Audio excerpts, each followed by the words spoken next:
U.S. President Donald Trump is again breaking with White House norms, commenting on a possible cause for the disaster. Just posted this morning on Truth Social, he writes, the Black Hawk helicopter was flying too high by a lot. It was far above the 200-foot limit. Now, that final line could be seen as criticism following his comments on the night of the crash that appeared to find fault with both the helicopter crew and air traffic control at Reagan National Airport. It is unclear if the U.S. president is responding to reporting this morning or giving a glimpse of what he's heard in White House briefings. The New York Times is quoting sources briefed on the investigation. The Black Hawk helicopter was flying too high and was off its approved route when the crash happened. The Times reports that its sources say the chopper was supposed to be flying below 60 meters, but instead was flying above 90 meters. Crash investigators have the black boxes from the American Airlines passenger jet. And as Caroline Bargut tells us this morning, that key breakthrough came late last night. Hope is that they will help investigators piece together exactly what happened here and what led the helicopter to crash into the plane and what the plane knew or saw, if this was human error or mechanical error. Now, yesterday, without offering any kind of evidence whatsoever, U.S. President Donald Trump suggested that perhaps the air traffic controller could be to blame. He also said that the Federal Aviation Administration's diversity, equity, and inclusion hiring policies, which were implemented by the Democrats, were to blame. Again, without offering any sort of evidence. Now, according to a report from the FAA, the air traffic controller on that day was working two positions, which is not normal for that time of day or for the volume of air traffic. The controller was responsible for looking after helicopter traffic as well as airplane traffic. Now, Washington is known to be very busy. Oh, I should mention, the Washington Post is reporting that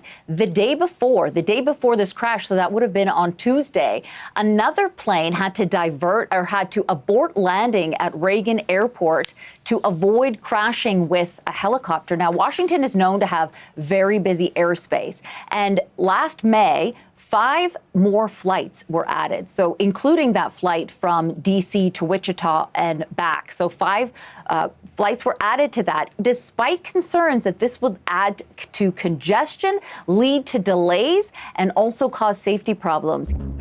This is an airport where the hovering time for airplanes, the amount of time they spend in the air before they can land, is the highest waiting time in the country. That's just one indicator of how congested this airport is.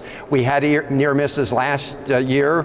We've had near misses that you've been reporting on just the last couple days. So yes, this airport is too congested.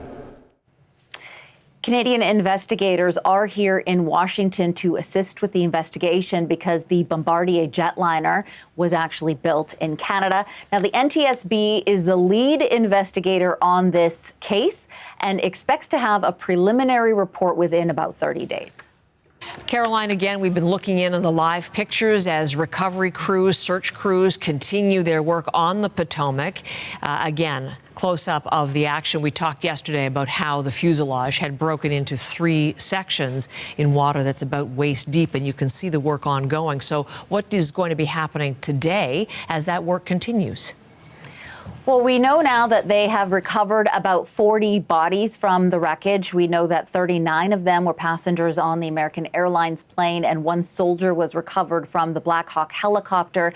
They still have 14 bodies that are missing, 14 people that are missing in the Potomac. And we have heard that the National Transportation Board, the NTSB, is going to be bringing in a crane today to help get to the wreckage, the parts of the plane and the helicopter that divers are unable to get to. Here is NTSB board member Todd Inman. Our investigative team will be on scene as long as it takes in order to obtain all of the perishable evidence and all of the fact-finding that is needed to bring us to a conclusion of probable cause. The NTSB says the plane will be reconstructed to help with the investigation once the recovery is complete. Caroline Bargut in Washington, thank you.